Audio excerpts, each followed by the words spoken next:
KBS KBS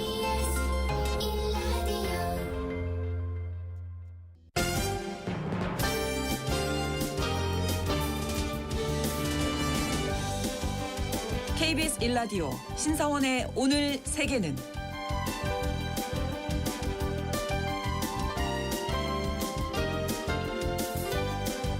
안녕하십니까. 아나운서 신사원입니다. 도널드 트럼프 미국 대통령 취임 이후 쿠바 상황이 좋지 않습니다. 하루 10시간 넘게 이어지는 정전은 일상이 됐고요. 급유 연료가 부족해서 국제선 항공편이 잇따라 멈추고 있습니다. 미국의 에너지 봉쇄로 베네수엘라와 멕시코에서 들여오던 석유 수입이 급감했기 때문인데요. 현재 비축량이 고작 15일에서 20일치밖에 남지 않았다고 합니다. 트럼프 행정부는 베네수엘라의 다음 목표로 쿠바의 정권 교체를 겨냥하면서 압박을 강화하고 있죠. 심지어 쿠바가 곧 스스로 무너질 것이다 이렇게까지 언급했는데요. 인도주의적 위기까지 우려되고 있는 쿠바 상황 잠시 후 수상한 GPS에서 짚어보겠습니다.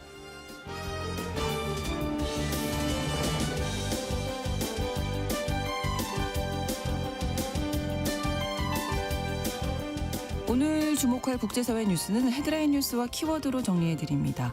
통신원 취재 수첩 인도네시아 소식 전해드립니다. 새해 들어서 인도네시아에서는 새로운 형법을 시행하고 있습니다.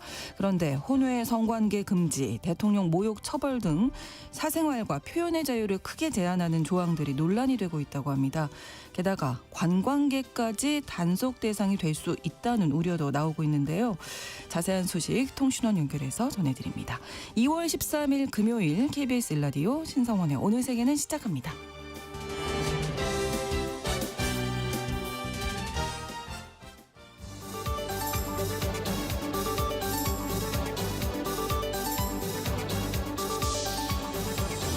오늘 세계는 헤드라인 뉴스.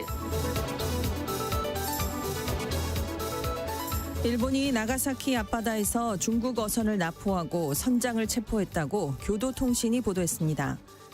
일본 수산청이 2022년 이후 중국 어선을 억류한 첫 사례이자 올해 수산청의 첫 번째 외국 어선 억류 조치인데요. 수산청은 이 어선이 일본 배타적 경제 수역 내에서 정지 명령을 거부했다고 밝혔습니다. 지난해 다카이치 일본 총리의 대만 유사시 개입 가능성 시사 발언으로 중일 갈등이 심화한 상황에서 이번 사안이 양국 관계에 어떤 영향을 끼칠지 주목됩니다. 미국이 온실가스 규제 근거로 삼아온 화석 연료에 대한 위해성 판단 규정을 폐지하기로 했습니다. 이번 조치로 화석 연료를 사용하는 자동차나 공장, 발전소 등을 대상으로 한 규제가 대폭 완화될 것으로 전망됩니다. 트럼프 미국 대통령이 핵 협상을 진행 중인 이란을 향해 신속하게 합의를 하라고 압박했습니다. 합의하지 않으면 매우 충격적인 상황이 벌어질 거라면서 협상 시한에 대해선 한 달 안이라고 언급했는데요. 8개월 만에 이란과 핵협상을 재개한 미국은 이란에 군사적 압박을 가하는 한편 대화를 병행하는 투트랙 기조를 이어가고 있습니다. 이런 가운데 월스트리트저널은 미 국방부가 중동 지역에 에이브러햄 링컨 항공모함 전단을 전개한 데 이어 중동의 두 번째 항모 전단을 파견하기 위해 준비 중이라고 보도했습니다. 세계 각국 정상과 외교 수장들이 모여 외교 안보 현안을 논의하는 독일 뮌헨 안보회의가 오늘 개막합니다. 올해는 트럼프 미국 대통령이 그린란드 강제 병합 시도 후 미국과 유럽 간의 안보 동맹의 금이 간 상태에서 열리는 첫 번째 행사라 더 관심이 쏠리는데요. 이미 뮌헨 안보회의 운영진은 이례적으로 미국을 강도 높게 비판한 보고서를 공개했습니다. 이에 대해 미국이 즉각 반박하면서 이번 안보회의에서 또 다른 충돌을 예고한 상황인데요. 외신들은 이번 안보회의가 기존의 다자주의와 또 미국과 유럽의 향후 관계를 결정할 시험대가 될 거라고 전망했습니다. 파리 루브르 박물관에서 대규모 티켓 사기를 벌인 조직이 적발됐습니다. 이들은 가짜 티켓 판매, 가이드 투어 초과 예약과 관련된 의혹을 받고 있는데요. 주로 중국인 관광객이 대상이었습니다. 이번 사기는 2024년 여름부터 기획됐고 박물관 외부 가이드와 여행사, 박물관 매표소 직원이 연루됐는데요. 용의자들은 단체 관람 인원 제한인 20명을 초과해 관광객을 모집한 뒤 정상 요금보다 부풀린 가격을 청구하고 매표소를 우회해 차액을 챙긴 걸로 알려졌습니다.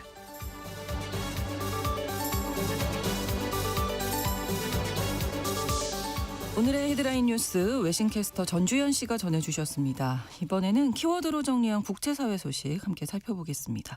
첫 번째 키워드, 깨끗하고 아름다운 석탄. 우리가 기존에 갖고 있는 이미지는 아니잖아요. 네. 이런 얘기를 하는 사람은 예상하셨듯이 트럼프 미국 대통령입니다. 네. 12일자로 온실가스 규제의 근거로 삼아왔던 화석 연료에 대한 위해성 판단 규정을 공식 폐지했습니다.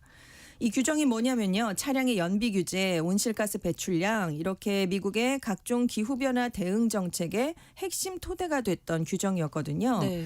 그래서 트럼프 대통령이 그동안 에너지 비용 절감 또 원유 및 석탄 수출을 위해서 기후 위기는 사기다라고 주장을 했는데 아예 환경 규제의 근거 자체를 이번에 없애버린 겁니다. 이번에 폐지된 위해성 판단은 6가지 온실가스가 공중 보건과 복지에 위협이 된다라는 연방정부 차원의 결론이었습니다. 이게 오바마 행정부 시절인 2009년에 마련이 됐거든요. 네. 그래서 연방정부가 이렇게 기준을 세우니까 이후에 자동차와 발전소 기업들이 이걸 근거로 온실가스 배출 규모를 줄인 제품을 만들어 왔습니다. 근데 이제 공식 폐기가 됐으니까 앞으로 화석 연료를 쓰는 자동차나 공장 발전소에 대한 규제가 굉장히 많이 줄어들 걸로 전망이 되고 있는데요. 네. 당연히 그래서 환경단체는 이번 조치에 대해서 반발하면서 대대적인 그렇죠. 소송을 예고했습니다. 트럼프 대통령 이 위해성 판단에 대해서 미국 자동차 산업에 심각한 타격을 주고 소비자들에게 엄청난 가격 인상을 초래한 오바마 시대의 재앙적 정책이었다. 이렇게 평가를 내렸습니다. 그래서 자기가 이번 조치를 내려서 1조 3천억 달러 약 1,800조 원 이상의 규제 비용이 사라지니까 앞으로 신차 평균 가격이 3,000달러 우리 돈으로 약 432만 원 가까이 낮아질 거다라는 주장을 폈습니다. 네. 근데 전날에도 석탄 산업 활성화를 위한 행사를 주최했거든요. 그래서 더 많은 석탄을 쓸수록 더 많은 돈이 미국인들의 주머니로 들어온다. 석탄 산업을 오히려 확대하겠다라면서 전 세계적 흐름에 역행하는 그런 발언을 내놨는데요. 네. 거기에 우리나라를 끌고 들어갔죠. 우리나라 등과 석탄 수출을 획기적으로 늘리기 위한 무역 협정을 체결했다라고 주장을 했는데 이게 우리가 맺었던 조인트 팩트 시트에는 포함되어 있지 않은 내용이어서 지금 논란이 되고 있습니다. 네. 아무튼 트럼프 대통령 정책을 발표하면서 계속 깨끗하고 아름다운 석탄 이런 표현을 썼습니다. 네. 석탄은 가장 믿음직하고 신뢰할 수 있는 에너지라는 주장도 폈는데 네. 배경이 있습니다. 정유회사를 비롯한 화석 연료와 관련된 기업들의 입김이 영향을 끼쳤다는 건데 네. 왜냐하면 이 기업들이요 트럼프 대통령에게 대규모 정치 자금을 지원하고 있습니다. 환경단체 환경방어기금에 따르면 이번 폐기로 미국이 2055년까지 대기 중에 최대 180억 톤의 기후 오염물질 배출량을 더 추가할 걸로 예상이 되고 있는데요. 네. 작년에 배출한 양의 3배에 달하는 규모입니다. 그래서 이렇게 되면 2055년까지 최대 5만 8천 건의 조기 사망, 3,700만 건의 천식 발작이 추가로 늘어날 수 있다라고 주장했습니다. 네. 깨끗하고 아름다운 석탄은 네. 말이 좀 되지 않지 않나. 그러니까요. 예.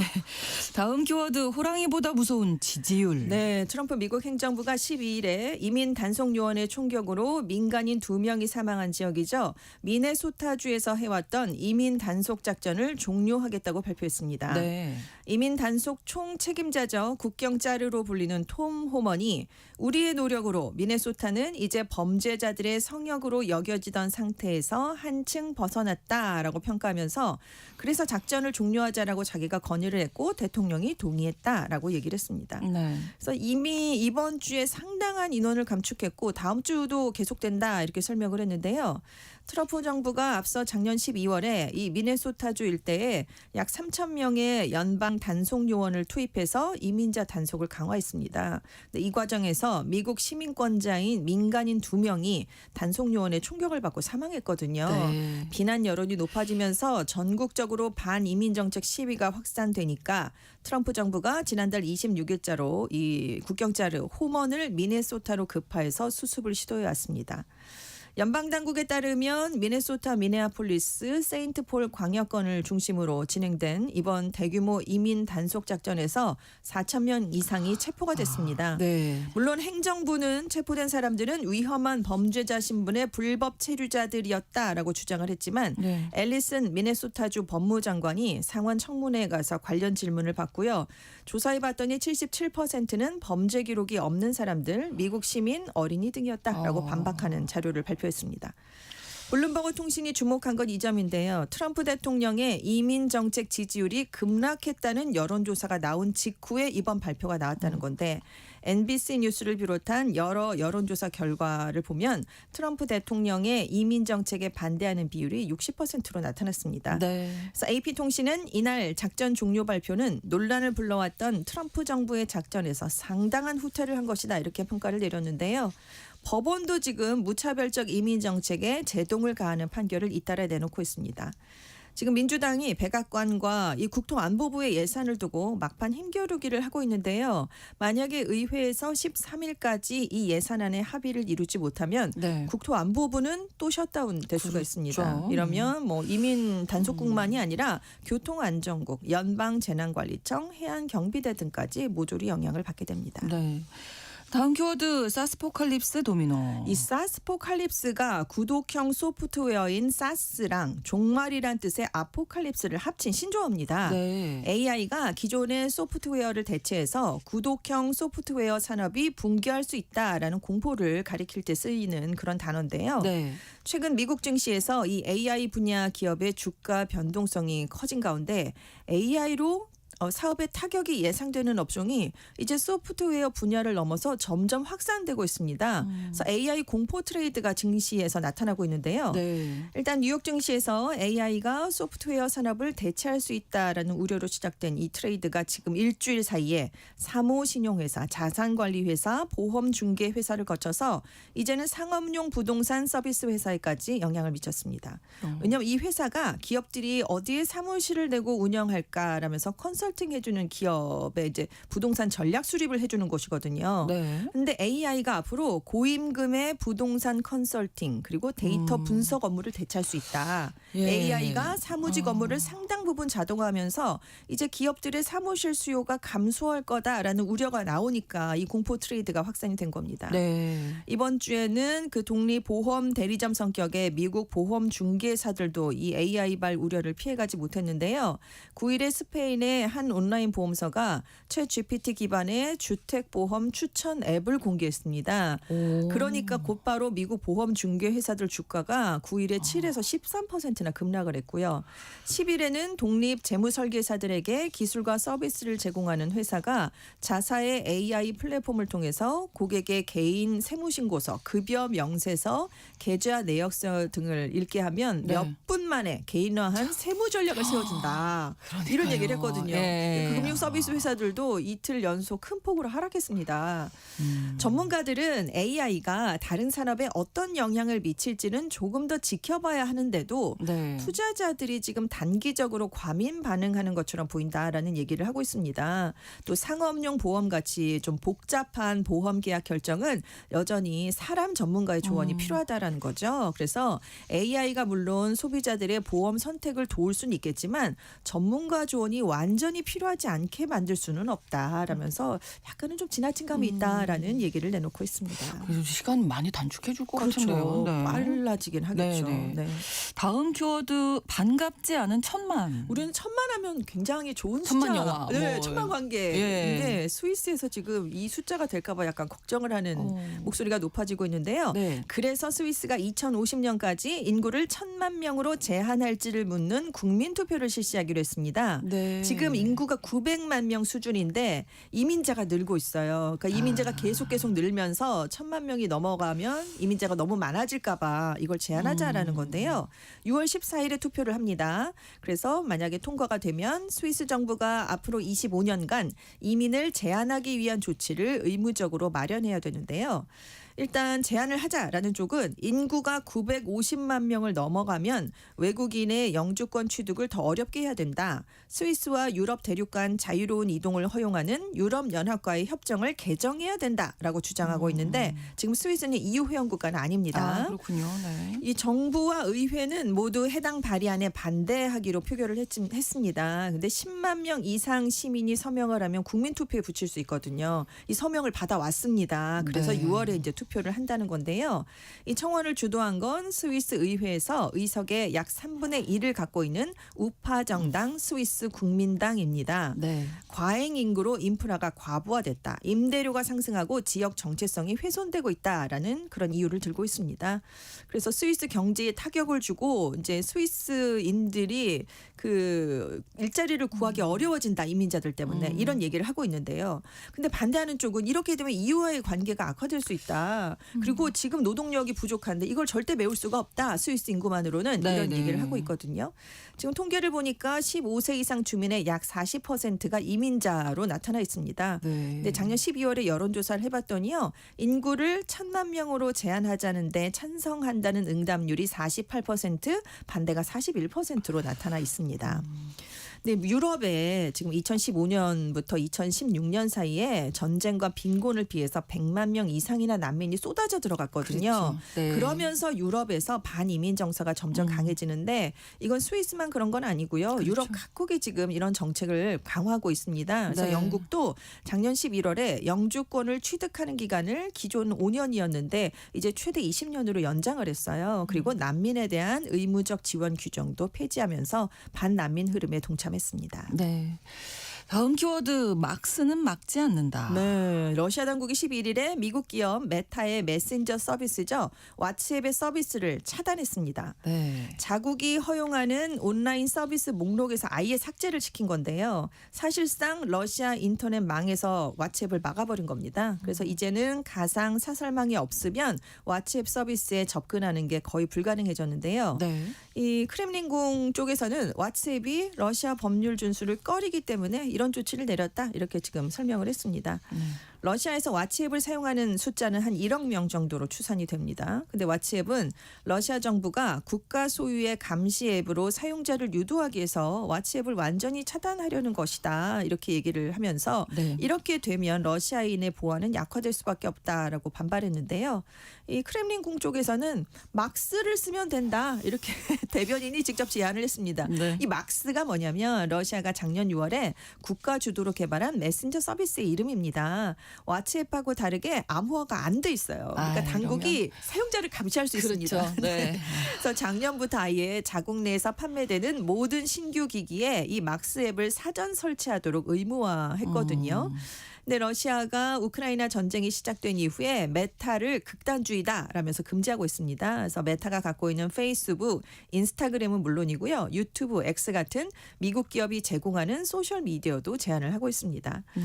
그리고 러시아에서 널리 사용됐던 텔레그램도 10일부터 일단 지금 제한을 하고 있어요. 아, 그렇군요. 러시아 네. 사용자 데이터를 러시아에 저장해라 했는데 텔레그램이 반발했거든요. 아. 그래서 지금 제한을 했는데 속도가 굉장히 많이 떨어졌다고 합니다. 네. 그래서 이번 조치에 대해서 러시아 안에서도 좀 불만의 목소리가 큰데 뉴스랑 오락 측면에서 많이 사용을 하고 있고 전장에서 러시아 군인들이 드론이나 미사일 공격에 대한 경보를 받을 때 아. 텔레그램에 의존을 많이 했대요. 그렇군요. 그래서 군인들 사이에 불만이 굉장히 오, 크다고 합니다. 예, 다 막는군요. 네. 막스는 막지 않고. 네, 막히지 않는 막스 유일합니다. 그러네요.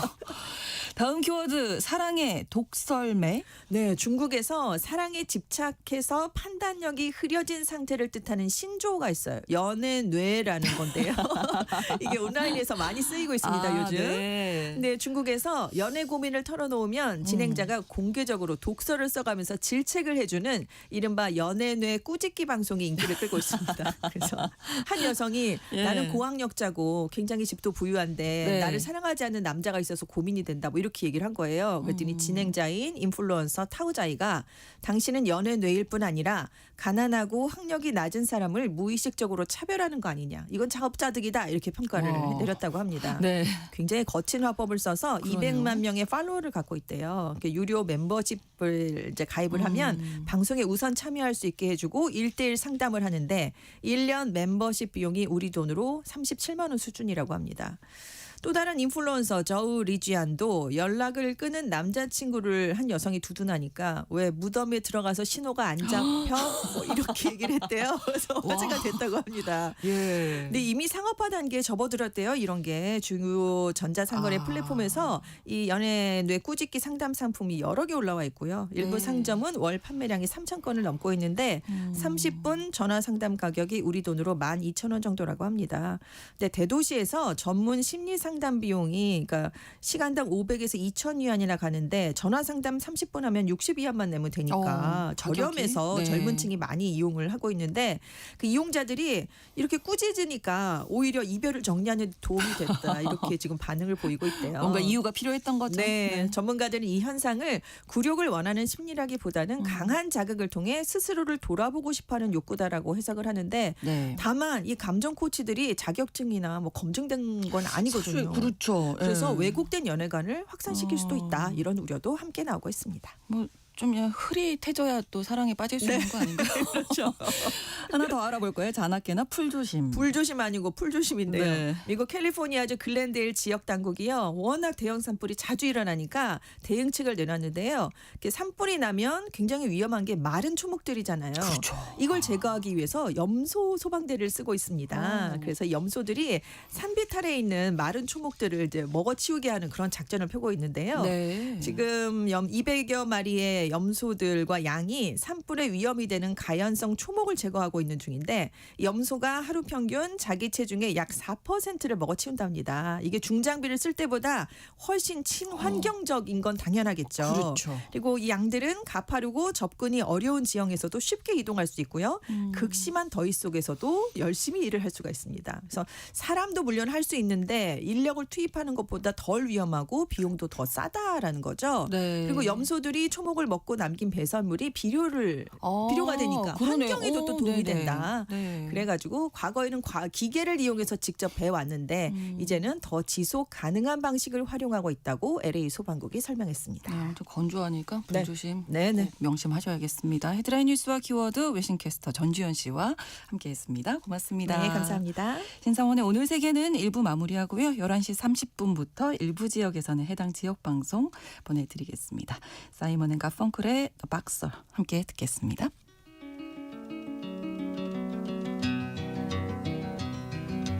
I am just a poor boy, though my story is seldom told. I squandered my resistance for a pocket full of mumbles, such are promises.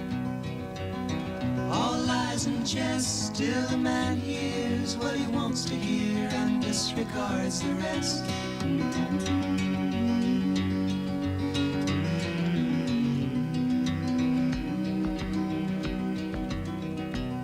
When I left my home and my family, I was no more than a boy in the company of strangers, in the quiet of the railway station, running scared. Laying low, seeking out the poorer quarters where the ragged people go, looking for the places only they would know. Lie-la-lie.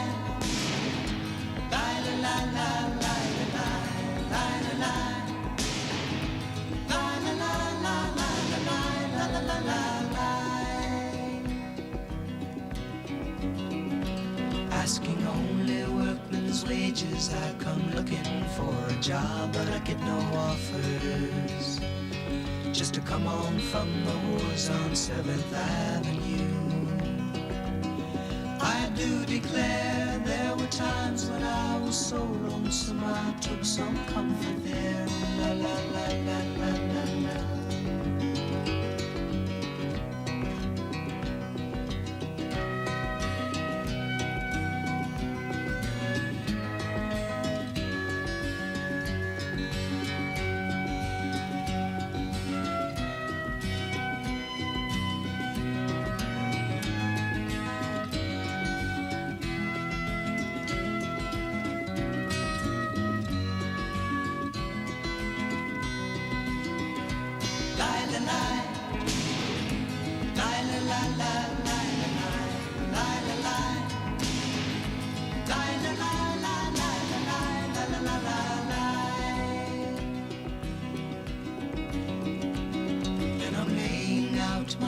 winter clothes and wishing I was gone, going home.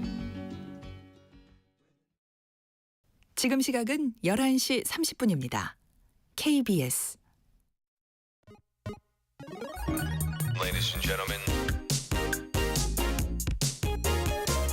국제사회의 다양한 뉴스를 한눈에 KBS 1라디오 신성원의 오늘 세계는 세계를 바로 보는 최소한의 투자입니다.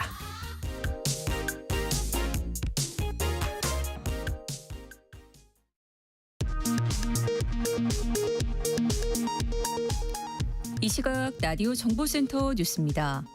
국방부가 12.3 불법 비상계엄 관련 의혹과 관련해 강동길 해군 참모총장을 직무 배제했습니다. 3대 특검 잔여 사건을 수사 중인 경찰 특별수사본부는 오늘 윤석열 전 대통령 탄핵 심판 과정에서 국회 계엄 해제 의결을 막으라는 지시를 받지 않았다고 위증한 혐의를 받는 이준우 전 육군 수도방위 사령관을 피의자 신분으로 소환했습니다. 이재명 대통령은 오늘 새벽 SNS에 자가 주거용이 아닌 투자, 투기용 다주택 취득에 금융 혜택까지 주는 건 문제가 있다면서 다주택자에게 대출 연장 혜택을 추가로 주는 것은 공정하지 않다는 뜻을 밝혔습니다. 정부는 경기 회복 흐름이 이어지고 있다는 진단을 넉 달째 유지했습니다. 또 최근 주가가 상승하는 가운데 변동성이 확대됐다면서 빗썸 사태 등 불안 요인이 확대되지 않도록 시장 감시를 더 강화하기로 했습니다.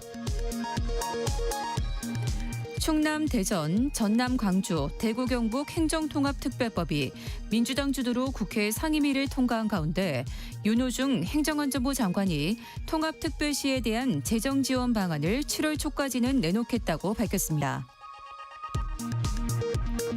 전국 최대 양돈 단지인 충남 홍성에서 아프리카 돼지열병이 발생해 차단 방역에 비상이 걸렸습니다. 올해 아프리카 돼지열병 발생은 모두 14건으로 늘었습니다. 지금까지 라디오 정보센터 뉴스 정원나였습니다.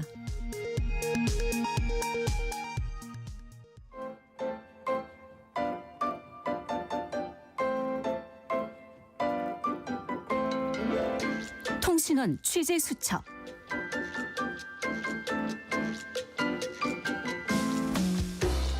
통신원 취재 수첩 오늘은 인도네시아 자카르타로 가보겠습니다. 한상재 통신원 연결합니다. 안녕하세요. 네, 안녕하세요. 네. 자카르타 한상재입니다. 네, 새해부터 형법이 공식적으로 시행이 됐는데 이 때문에 인도네시아가 아주 시끄럽다고요? 어떤 내용입니까? 네, 그렇습니다. 새해부터 인도네시아에선 엄격한 이슬람 율법에 가까운 새로운 형법이 시행 중입니다. 네. 네덜란드 식민지 시절 법 체계를 청산하겠다는 명분을 정부가 내세우고 있지만 이른바 도덕 국가를 만들어서 사생활과 표현의 자유를 과도하게 제한할 것이라는 비판도 거세지고 있습니다. 네. 이 개정안은 2022년 제정된 것인데요. 3년 전 형법 제정 당시에 인도네시아 국회의사당 입구에 시민들이 천막을 치고 농성까지 벌였습니다. 이어지는 시위에도 의회는 만장일치로 이 법을 통과시켰고 네. 올 새해 들어서 1월 2일부터 공식 시행에 들어가게 된 것입니다. 개정된 형법은 혼전동거 적발 시에 최대 징역 6개월, 혼외 성관계의 경우를 할 경우에 최대 1년형에 처하도록 규정하고 있습니다. 다만 해당 조항은 배우자나 부모, 자녀 등 가족의 고소가 있어야만 수사가 가능한 친고죄로 분류되고 있습니다. 또한 신형법은 국가와 대통령에 대한 모욕행위도 범죄로 규정하고 있습니다. 전직 대통령이나 국가기관을 모욕하게 되면 네. 최대 징역 3년형의 처벌을 받게 되고 공산주의 등 국가 이념에 반하는 사상을 유포하면 최대 징역 4년에 처할 수 있게 되어 있습니다. 네, 이 가운데에서 이제 가장 논란이 되는 게 혼외 성관계 금지 관련 조항이라고요. 예, 그렇습니다. 이게 단순히 법조문에만 머무는 게 아니라 실제 단속으로 이어질 가능성이 제기되고 있기 때문입니다. 네. 물론 정부는 혼외 성범죄 단속은 관계가족의 고소가 있어야만 처벌이 가능한 친고죄이기 때문에 문제는 별로 없을 것이라고 국민들을 안심시키고는 있는데 현지 분위기는 전혀 다른 방향으로 전개되고 있습니다. 실제로 지난 1월 31일 보수 이슬람 강성 지역의 하나인 인도네시아 아체 특별자치구에서 네.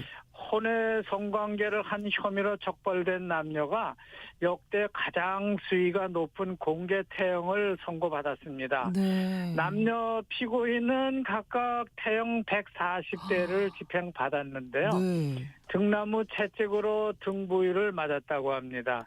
여성은 태형 집행 후에 기절해 쓰러졌고 구급차에 실려서 병원으로 옮겨지기도 했다는 거죠. 네. 아체주에서는 혼외 성관계, 동성애, 도박, 음주는 물론이고 여성이 몸에 착 붙는 옷을 입거나 남성이 모는 오토바이 뒤에 여성이 타도 벌을 받습니다. 또 남성이 금요일 날 금요 기도회에 참석하지 않아도 태형을 받게 됩니다. 아, 그렇군요. 그런데 관광객들도 조심해야 한다 이런 얘기가 나온다고요? 예, 그렇습니다.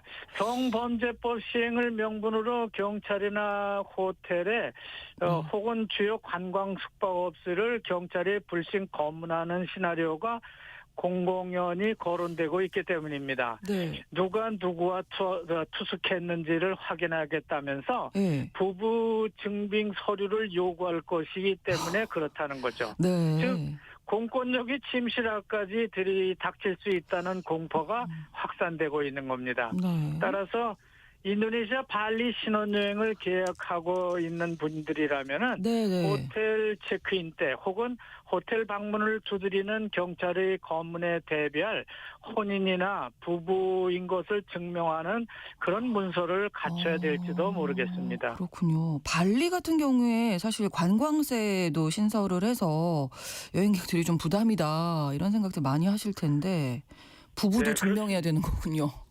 그렇습니다. 네.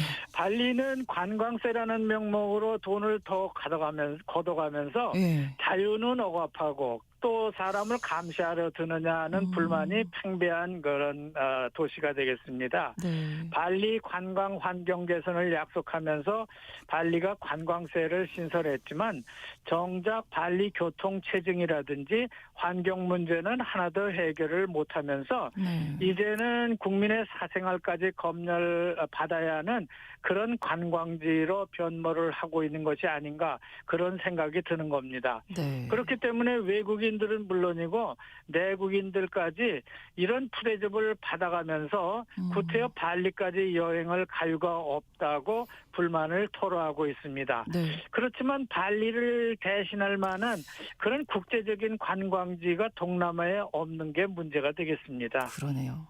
새 형법을 둘러싸고 종교 간에 또 마찰도 있을 것 같습니다. 어떻습니까? 예, 그렇습니다. 네네. 앞서 말씀드린 것처럼 엄격한 이슬람 율법으로 공개 태형을 집행하는 북스마트라의 아체 지역은 전반적으로 환영을 하고 있습니다. 네. 아체 이슬람 지도자들은 이번 신양법 시행을 두고 더 강한 이슬람 율법으로 나오고 있는데요. 예. 기독교계나 불교계는 오히려 종교적 탄압으로 번지지 않을까 우려하고 있습니다.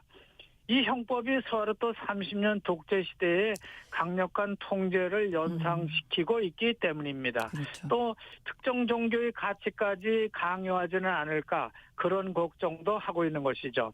이런 문제들은 인도네시아의 건국이념인 판차실라와도 충돌하고 있습니다. 네. 판차실라라는 것은 인도네시아 건국 5대 원칙인데요. 산스크리트에서 다섯을 의미하는 판자와 원칙을 의미하는 실라의 합성어입니다. 네. 수십 년간 인도네시아를 유지해온 다종교를 인정하는 그런 균형이 이제 깨질 수 있지는 않을까 우려를 하고 있는 겁니다. 그렇죠. 새 형법은 인도네시아의 프라보 대통령 정부가 아세안 10개국의 정세 불안 속에서 선택한 것인데요. 네. 이런 강력한 단속이 오히려 국내 분열과 또 관광 산업의 위기로 치닫지는 않을까 걱정을 하고 있는 겁니다. 네, 새 형법 시행으로 논란이 일고 있는 인도네시아 소식 오늘 전해주셨습니다. 고맙습니다. 감사합니다. 인도네시아 자카르타에서 한상재 통신원이었습니다.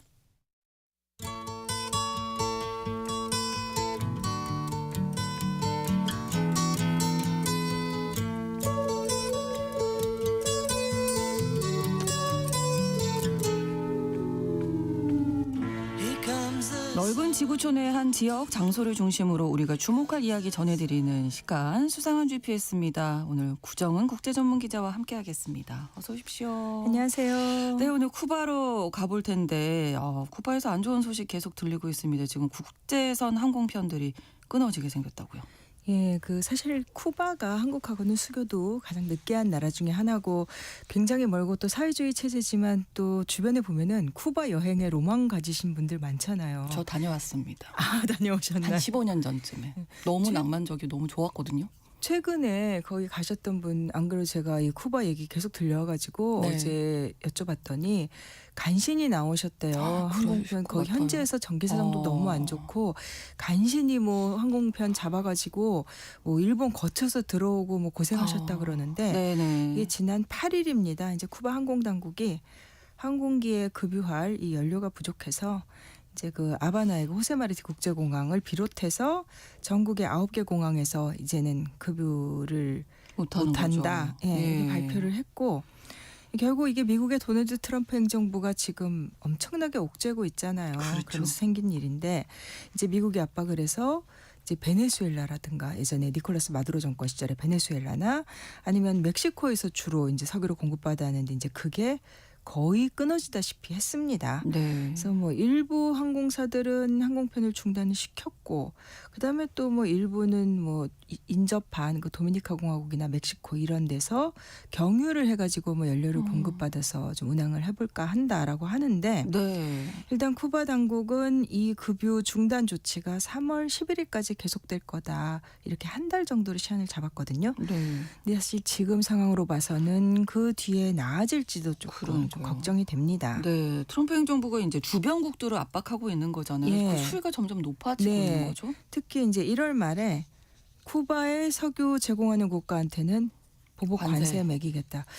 참 경제 논리는 어디로 가고 그런 이제 행정 명령에 서명을 했죠. 근데 주로 이게 멕시코를 결국 압박한 거예요. 왜냐하면 베네수엘라는 이미 그 정권을 그렇죠. 축출해버렸고 그래서 멕시코 정부가 그동안에 쿠바에 좀 생명선 역할을 많이 해왔었습니다. 근데 그러면서도 또 멕시코의 그 좌파로 분류되는 클라우디아 시엠바움 대통령은 트럼프 정부하고도 이제 관계를 좀 좋게 되도록이면 하겠다라는 입장으로 굉장히 많이 애를 썼습니다. 네. 그래서 사실은 그동안의 기름 공급도 좀 많이 끊었던 거예요. 그런데 이런 수준의 압박은 이거는 좀 너무 심하다. 이렇게 지금 멕시코도 생각을 하는 것 같습니다. 네. 그래서 시엠바움 대통령이 9일에 쿠바에 대한 이제 트럼프 정부의 정책은 너무나 불공정하다. 그래서 쿠바에 대한 지원을 늘리겠다라고 했어요. 네. 지금 주로 뭐 식료품이나 의약품 같은 이 인도주의 지원 물자 한 800톤을 이제 함정에 실어서 지금 쿠바로 운송을 하고 있다고 해요, 멕시코가. 네. 네, 쿠바로 가는 석유를 이제 그동안 멕시코도 거의 끊었는데 쿠바 말려주기가 너무 심하니까 이제 석유 수송을 좀 재개하기 위해서 외교적으로 좀 애를 써보겠다. 근데 외교적으로 애써보겠다라는 건 결국 멕시코가 미국을 설득을 해보겠다라는 건데 이게 지금 상황에서는 쉽지 않겠죠. 좀 전망이 밝아 보이진 않습니다. 네, 저희가 통신원 연결해서 얼마 전에도 쿠바 연결해서 나바나 연결하니까 지금도 이제 전화 주시는데 정전 중입니다 이런 말씀하시면 정말 심각하구나 이렇게 느꼈었는데요. 경제 상황이 워낙 안 좋잖아요. 이 기름 문제, 네. 기름 문제는 사실은 처음은 아니고 네. 뭐 이게 그래서 뭐 비행기까지 끊어질 지경이 된 거 이것 또한 10여 년 전에 비슷한 상황이 있긴 했었어요. 네. 그때 그래서 이제 유럽 항공사들은 이제 쿠바 이 운항 노선을 없애지는 않았고 이제 가까운 그 바하마에서 뭐 급유를 하고 쿠바를 들른다다 이렇게 했는데 네. 지금처럼 이렇게 쿠바 당국이 공식적으로 항공 연료 끊는다라고 한 거는 아주 이례적인 거고 특히 이게 이제 캐나다나 러시아에서 오는 장거리 노선에 엄청난 타격이 된다고 해요. 네. 근데 이게 쿠바를 찾는 관광객 중에 캐나다가 뭐 압도적으로 많았습니다. 네. 2024년에 한 90만 명 가까이 됩니다. 근데 에어 캐나다가 일단 5월까지 운항 중단하겠다라고 지금 발표를 했습니다. 그렇죠. 이제 뭐 그다음이 뭐 러시아인데 한 20만 명 좀 안 되는 뭐 캐나다보다는 좀 적죠. 네. 그다음에 이제 미국, 독일, 스페인 이런 나라들인데 이게 그 관광 수입이 사실 그 쿠바한테는 굉장히 중요하잖아요. 그렇죠. 네. 근데 이게 지금도 이미 사실 굉장히 많이 줄어든 상태였어요.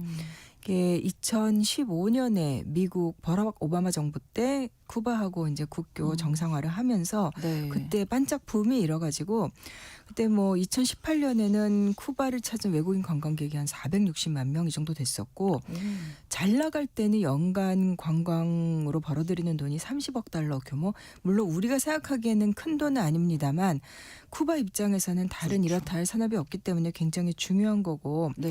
근데 이제 이게 계속 줄어서 이제 작년에는 이거 잘 나갈 때 반통합보다도 훨씬 줄어서 뭐 한 190만 명 정도고 수입도 한 9억 달러 정도밖에 안 됐대요. 그렇군요. 그렇긴 하지만 굉장히 쿠바한테는 중요한 거였는데 이제 이게 수입이 줄어들고 또 그렇게 되면은 관광 의존도가 높은 경제 전체가 침체되고 그러면은 전력 사정 안 좋아지고 관광 산업 더 안 되고 이 악순환이 되는 그렇죠. 거고 네. 이 쿠바가 2024년 기준으로 이제 그 수출액이라는 것 자체가 10억 달러밖에 안 됩니다. 그러니까 굉장히 세계에서 고립된 나라인 거죠. 근데 그게 결국 쿠바가 원해서라기보다 미국의 봉쇄 때문이 크고 이제 안정적인 뭐 에너지원도 없고 관광산업 타격 있고 그러면은 경제는 굉장히 암울한 상황입니다. 네. 지금 상황에 대해서 쿠바 정부가 할 수 있는 일은 뭐가 있을까요? 어떤 입장이 나왔을까요? 그 미겔 그 디아스카넬 쿠바 대통령이 그 지난주 목요일이니까 5일이죠. 네. 2시간 동안 TV에서 연설을 했대요. 상황이 심각하다. 앞으로 며칠 안에 이제 추가 조치가 있을 거다. 그러면서 그 다음에 이제 급여 중단 조치 나오고 네. 그다음에 쿠바 공산당 기관지 그란마 이게 이제 여기 공산당 정권이니까 쿠바 정부의 입장을 볼 수 있는 창인데 네. 여기는 지금 기사가 두 갈래예요. 국제사회를 향해서 우리 이렇게 너무 어렵다. 지금 장애 아동들 위한 휠체어도 못 들여온다 미국 때문에 이런 거 하나가 있고 네. 뭐 그 다음에는 또 단계를 강조하는 이런 두 갈래 기사가 있던데 지금 버스나 열차도 운행 제한 중입니다. 그리고 9일부터는 은행 영업시간도 줄이고 뭐 아바나 국제도서전이라든가 올해 이번 주말 시작할 예정이었는데 네. 이런 것들도 취소하고 또 쿠바 야구를 사랑하잖아요. 그렇죠. 야구 시즌도 지금 일정을 조정하고 있다고 해요. 네. 그래서 뭐 어떤 지역들은 뭐 하루에 10시간씩 정전되는 곳도 있고 네. 이게 그 90년대 초반에 소련이 무너진 다음에 이제 쿠바 경제가 굉장히 안 좋아졌었는데 그때 비교하는 사람들도 늘고 있다고 합니다. 네. 자, 이러면 그 국민들은 어떻게 살 수 있을까요? 예, 너무 암울한 상황이네요. 네. 예, 지금은 상황이 너무 안 좋. 네. 죄송합니다. 괜찮습니다. 네.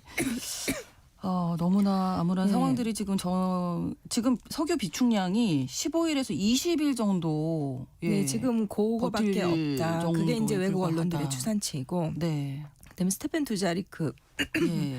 유엔 대변인이 5일 얘기를 했는데 쿠바의 인도주의 상황이 지금 굉장히 심각하다. 네네. 그래서 당연히 연료가 모자라면 자동차만 안 굴러가는 게 아니라 식료품 값도 오르고 이제 전기를 못 쓰게 되면은 교통이나 의료, 교육 전부 다 타격을 입잖아요. 그래서 그렇습니다. 뭐 유엔 직원이 아바나에서 유엔 본부하고 통화를 하다가 네. 중간에 사무실에 전기가 끊어지는 뭐 이런 일도 있었고 네네. 이제 쿠바 경제가 사실 코로나19 팬데믹 때 그때 또 한 번 큰 타격을 받았었어요. 그렇죠. 그래서 지금도 회복이 안 된 상태인데 더 작년 힘들어지는 10월에 그 거군요. 허리케인 멜리사라고 네. 이게 중미 카리브해 국가들을 완전히 강타한 일이 있었어요. 네. 근데 쿠바는 그 용케도 사실 우리가 쿠바에 대해서 이렇게 뭐 사회주의 국가, 고립된 국가라고 하지만 또 잘하는 영역들이 있는 걸로 또 유명한 나라잖아요. 그렇죠. 의료라든가. 네, 네. 그래서 그 허리케인 때 재난 대비 훈련을 잘해서 사망자는 직접 사망자가 한 명도 안 나왔어요. 그렇지만 이제 주택이 이제 수만 채가 무너지고 한 피해를 본 사람이 한 220만 명 정도가 된다고 해요. 네. 그래서 이제 유엔이 지원을 하고 있는데 미국이 뭐 거기다 완전히 재를 뿌리고 있는 거고, 그리고 쿠바는 이제 의료 인프라도 유명하지만 뭐 보편적인 의료를 비롯해서 무상교육 그리고 식량 배급 그렇죠. 네. 이렇게 안전망을 그래도 나름 많이 가동을 해왔는데 지금 그것들이 봉쇄가 너무 심해지니까 자체적으로 해결해오던 것들이 다 압박을 받는 거예요. 네. 그래서 그 유엔의 그 쿠바 상주 조정관이 있는데 이 모든 상황이 미국의 금수조치라는 맥락 속에서 일어나고 있는 거다. 아주 뭐 강하게 유엔 쪽에서 비판을 하고 있습니다. 네. 미국이 지금 쿠바를 많이 압박을 하고 있는데 이게 아무래도 이제 서반구 우선주의 이 영향 때문이겠죠. 예, 그 네. 작년 12월에 발표했던 그 국가안보 전략에서 뭐 서방구는 우리 거다라는 식으로 노골적으로 선언을 했었는데 네. 그 다음에 베네수엘라의 마두로 정권을 무너뜨렸고 다음은 쿠바다. 뭐 거의 트럼프 대통령이 이런 식으로 계속 노골적으로 얘기를 하잖아요. 맞습니다.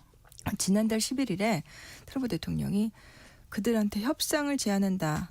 뭐 너무 늦기 전에, 그러니까 한마디로 이거는 뭐 던져놓고 네. 그 사실상 뭐 위협을 한 거죠. 그랬죠. 그러더니 이제 소셜 미디어에다가 쿠바한테는 뭐 노모 오일, 노 머니 뭐 이렇게 써놨더라고요. 그래서 기름이든 돈이든 쿠바로는 아무것도 못 간다. 네.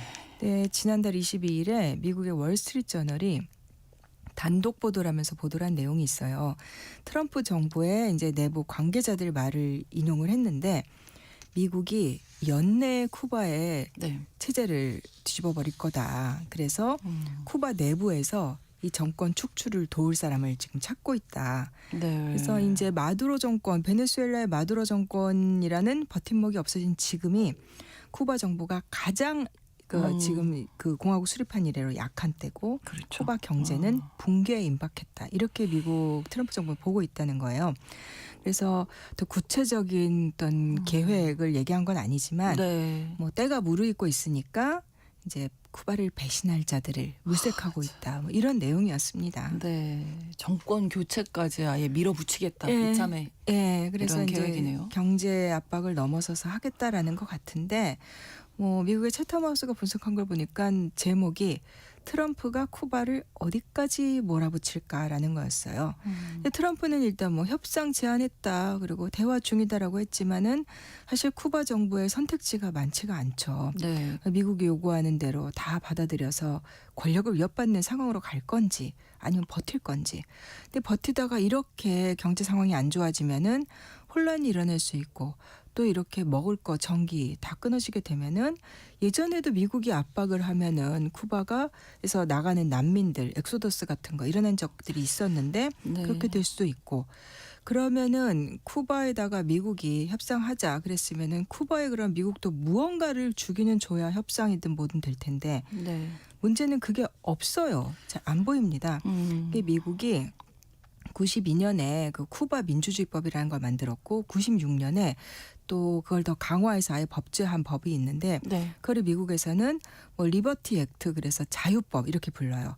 근데 이런 법에는 어떻게 돼 있냐면 미국 의회가 쿠바에 대한 제재를 풀려면은 뭐 쿠바의 그 지배자였던 카스트로 가문의 완전 퇴진 이제 이거는 끝났죠. 이미 이거는 그렇죠. 상황이 정리됐지만 정치범들 풀어주고 뭐 표현과 결사의 자유를 회복하고 그다음에 다당제 선거로 가는 믿을 만한 조치 이런 거를 해야 된다. 그래야만 미국 의회가 제재를 풀 수 있다라고 법으로 규정을 해놨습니다. 네. 이것들은 쿠바가 받아들이기 힘든 것들이고 그래서 뭐 트럼프가 뭐 트럼프 성격상 갑자기 돌발로 관계 풀겠다 또 할 수도 있겠지만 이게 법으로 정해져 제한이 있군요. 되어 있는 거예요. 그럼 행정명령도 서명해서 뭐 할 수 있는 거 아니에요? 그럴 수도 있는데 베네수엘라 같은 경우는 일단 그 트럼프의 논리가 베네수엘라에 석유 많다. 예. 그거 이제 자원 어떤 그런 거 민족주의 같은 거 부추기는 이런 게 있었고 미국 내에서 그런 게 있었는데 쿠바 같은 경우는 자원 없습니다. 그러니까 미국이 얻을 수 있는 게 없어서 트럼프가 공화당을 설득하기 좀 어려운 면이 있고 네. 그다음에는 그 미국 내 쿠바 이민자 공동체 그렇죠. 예전에 다 반 카스트로 성향이었고 공화당 지지자들이 많은데 여기도 이제 쿠바와 관계를 푸는 거에 좀 이렇게 적대적인 쿠바 정권이 무너지지 않으면 안 된다 이런 쪽인데 이거 굉장히 유동적입니다. 그래서 이 상황은 앞으로 올해 내내 좀 지켜봐야 될 것 같아요. 그렇군요. 쿠바 사람들 자체로는 이제 변화를 그래도 내심 좀 바라는 그런 분위기도 있겠죠. 있다고 예. 하는데 쿠바 안에서의 분열 조짐은 없을까요? 이게 베네수엘라는 사실 뭐 미국에서 아무리 뭐 부정선거에 원해하고 권위주의적이고 선거에 문제가 있는 측면이 있었다 하더라도 네. 어쨌든 선거로 정권을 유지를 해오던 그런 나라였잖아요. 그렇죠. 근데 쿠바는 그 혁명 이래로 지금 거의 80년을 지금 공산당 체제입니다. 아니 네. 60년 이상을. 근데 이제 뭐 관광과 금융 서비스 이런 경제 핵심 분야도 이게 대형 지주회사가 있긴 있는데 네. 이거를 그 쿠바의 공산당의 혁명 무력부가 쥐고 있는 식으로 그 경제도 많이 장악을 해왔었어요. 그래서 내부에 이제 핵심 지지 기반이 있는 셈이고, 지금 그 카스트로의 뒤를 이은 디아스 카넬 대통령. 다만 이 대통령이 어느 정도나 권력을 장악하고 있는지 그거는 지금 좀 의문이다 이런 얘기도 나오기는 해요. 네. 2018년에 그 피델 카스트로의 뒤를 이은 라울 카스트로 그 다음에 이제 2018년에 디아스 카넬 대통령이 이제 후계자가 됐는데 네. 그러니까 1960년생이에요. 당 관료 출신이고 혁명 세대가 아닙니다. 네. 그런 측면이 있고 그다음에 그 라울의 아들 이 알레한드로 카스트로라고 있어요. 여기가 내무부에서 딱히 역할이 규정된 직책이 없음에도 불구하고 네. 실권을 행사한다 이런 얘기가 있습니다. 그래서 그렇군요. 나오는 얘기들 보면은 이 라울의 아들 알레한드로에 대해서 좀 불만들이 많이 있는 것 같아요. 그렇군요. 그래서 지금 그 공산당 기관지 그란마 이런 데서는 계속해서 단결을 강조하는데 그 외부에 나가 있는 쿠바인들이 만드는 아바나 타임스라는 언론이 있어요. 네. 근데 여기는 온라인 미디어인데 비교적 중립적이라는 평을 듣는 매체예요. 뭐 완전 반카스트로 이런 것도 아니고. 네. 근데 거기 좀 찾아보니까 이제 쿠바 안에서 예를 들면 뭐 택시를 합승을 했는데 뭐 젊은 남성이 뭐 그런 거를 틀어놓고 있다. 반카스트로 노래. 그래도 네. 뭐 상관이 없더라. 그래서 지금은 시민들이 많이 불만을 표시하는 단계다. 뭐 이런 예. 이야기는 나오고 있습니다. 그렇군요. 미국의 압박을 너무나도 심하게 받고 있는 쿠바 상황 오늘 정리해드렸습니다. 구정훈 국제전문기자와 함께했습니다. 오늘 고맙습니다. 감사합니다. 신성원의 오늘 세계는 다음 주 월요일 오전 11시 5분에 다시 뵙겠습니다. 고맙습니다.